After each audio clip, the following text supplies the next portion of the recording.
এই হাসিনার এই পালিত সন্তানেরা, এই আওয়ামী দোসররা আবারও মাথাচাড়া দিয়ে বাংলাদেশে বিভিন্ন ভাবে মাথাচাড়া দিয়ে উঠছে। দিনের ইমরান ভাই আমরা তোমায় ভুলি নাই, আমরা তোমায় ভুলি নাই। দিনের আওয়ামী লীগের দালালেরা হুঁশিয়ার সাবধান, আওয়ামী লীগের দালালেরা দালালিয়ার করিস না রে। আমি একা নয়, এই যে আমাদের রবিউল মামা, এই যে আমার সাথে আছে আমাদের মামলার এজাহারভুক্ত নামী আসামি ছিল। এই পৌর ভবনের সামনেই একটা মিথ্যা মামলা রটিয়ে, একটা মিথ্যা বিস্ফোরক মামলা রটিয়ে ভাঙ্গায় আমাদের সিনিয়র নেতৃবৃন্দ সহ সিনিয়র কয়েকজন নেতৃবৃন্দের নামে এজাহার করে আমাদেরকেও ওই মামলার আসামি করে গ্রেপ্তার করে রিমান্ড সহ বিভিন্ন বিভীষিকাময় অত্যাচার তৎকালীন সময় করেছে। এটা শুধু দেখেন ভাঙ্গার বিষয় না, এটা সারা বাংলাদেশেই এই দীর্ঘ 15টি বছর এই শিথিলদের রক্তে রঞ্জিত হয়েছে রাজপথ।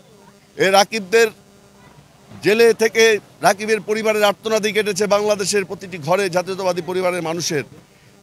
আজকে 15টি বছর চলে গেছে, 15টি বছর পরে এই অত্যাচারী জুলুমের শেষ হয়েছে আমরা মনে করেছিলাম, কিন্তু দুঃখের সাথে বলতে হয় এই হাসিনার এই পালিত সন্তানেরা, এই আওয়ামী দোসররা আবারও মাথাচাড়া দিয়ে বাংলাদেশে বিভিন্ন ভাবে মাথাচাড়া দিয়ে উঠছে, কতিপয় মব সৃষ্টি করছে। আমরা গত পরশু দেখলাম যে ফরিদপুর জেলার আমাদের ফরিদপুর শহর বিএনপির বিপ্লবী সাধারণ সম্পাদক, আমাদের সাধারণ সম্পাদক এবং শহর যুবদলের সেক্রেটারি তরুণ ভাই সহ আমাদের শিথিল ছাত্রদলের সোহাগ, ওদের মুনিব সোহাগ, ওদের নেতৃত্বে একটি সুন্দর সুষ্ঠুভাবে ওরা একে আজাদের বাড়ি সংলগ্ন এলাকাতে মিছিল নিয়ে যাচ্ছিল। এটা ভিডিও ফুটেজে পরিষ্কারভাবে দেখা গিয়েছে।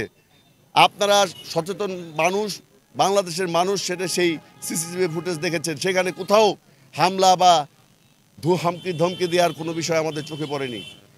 এরপরেও একে আজাদ তার অবৈধ টাকা, এই অবৈধ টাকার জোরে প্রশাসনের উপর হস্তক্ষেপ করে আজকে দলের এই শীর্ষ নেতৃবৃন্দ, জেলা নেতৃবৃন্দ নয় মিথ্যা প্রহসনের একটি মিথ্যা মামলা রুজু করেছে। আশা করি উক্ত মামলায় আমাদের নেতৃবৃন্দ আদালত থেকে খালাস পাবেন এবং বিষয়টি মিথ্যা বলে প্রমাণিত হবে। কিন্তু আমরা বলতে চাই একে আজাদ যে আওয়ামী দুঃশাসনের সময় যে দামি নির্বাচন হয়েছে, আওয়ামী নির্বাচনকে যে বিশ্ব দরবারে একটি অবাধ সুষ্ঠু নির্বাচন পরীক্ষায় প্রমাণ করার জন্য সে আওয়ামী লীগের দামি প্রার্থী হিসেবে সদরে নির্বাচন করেছে। সেই দালালের বাচ্চা আজাদ, সেই ভূমি খেকো এই রাষ্ট্রের সর্বোচ্চ পরিমাণ আওয়ামী দোসর, সেই দোসরের দ্বারা দায়ের করা মামলায় আজকে জাতীয়তাবাদের পরীক্ষিত সৈনিকরা আজকে আসামি। অত্যন্ত দুঃখ এবং ভারাক্রান্ত মন নিয়ে বলতে চাই, জুলাই বিপ্লব একটি দলের জন্য হয় নাই। জুলাই বিপ্লবের পিছনে মানুষের আর্তনাদ কাজ করেছে। জুলাই বিপ্লব সংগঠিত হয়েছে এদেশের হাজার হাজার মানুষের খুনের বিনিময়ে, হাজার হাজার মানুষের গুমের বিনিময়ে, হাজার হাজার মানুষের জেল জুলুমের বিনিময়ে।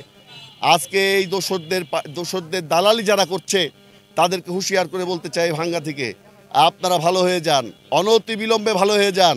এই রকম ধৃষ্টতাপূর্ণ আচরণ এই ফরিদপুরের মাটিতে আর আমরা হতে দেব না। আওয়ামী লীগের দালালেরা হুঁশিয়ার সাবধান, আওয়ামী লীগের দালালেরা দালালিয়ার করিস না রে। পিঠের চামড়া থাকবে না রে।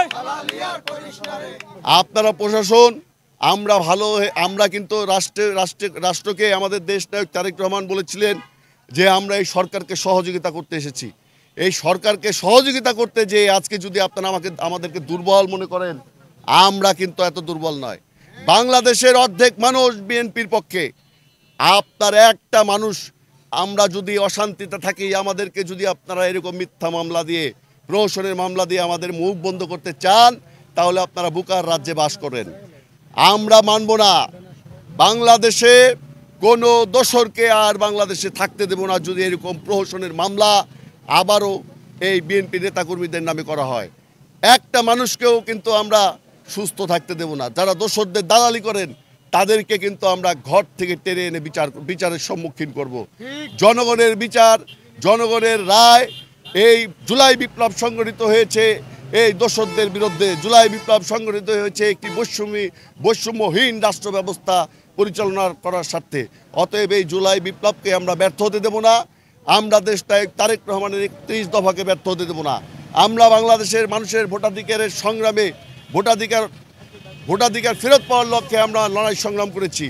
এই লড়াই সংগ্রাম আমাদের রক্ত এত সহজে দোসরদের দ্বারা বৃথা যেতে পারে না। জুলাই বিপ্লবে আমাদের ভূমিকা ছিল বলতে, আমরা ধরেন রাজপথে সাধারণ ছাত্রছাত্রীর সাথে এই সংগ্রামে অংশগ্রহণ করেছি। যদিও আমি তখন কারাবন্দী ছিলাম। এরপরে কারাবন্দী থাকা অবস্থায় বিভিন্ন মামলা চার্জশিট হয়েছে আমাদের নামে। আমরা আমাদের জাতীয়তাবাদী ছাত্রদল ভাঙ্গা উপজেলা, জাতীয়তাবাদী যুবদল, স্বেচ্ছাসেবক দল সহ সকল নেতৃবৃন্দ, আমাদের প্রিয় নেতা জনাব তারেক রহমান এবং আমাদের এখানকার সাংগঠনিক অভিভাবক শহীদুল ইসলাম বাবুল এবং খন্দকার ইকবাল হোসেন সেলিমের দিক নির্দেশনায় ভাঙ্গা উপজেলায় আমরা ছাত্র জনতার পক্ষে রাজপথে আমাদের সহযোগী সংগঠন এবং আমাদের নেতৃবৃন্দ রাজপথে ছিলেন। দুর্দিনের ইমরান ভাই আমরা তোমায় ভুলি নাই, আমরা তোমায় ভুলি নাই। দুর্দিনের ইমরান ভাই, দুর্দিনের ইমরান ভাই আমরা তোমায় ভুলি নাই। ইমরান ভাইয়ের ভয় নাই, রাজপথ ছাড়ি নাই, রাজপথ ছাড়ি নাই। ইমরান ভাইয়ের ভয় নাই, ইমরান ভাইয়ের ভয় নাই, রাজপথ ছাড়ি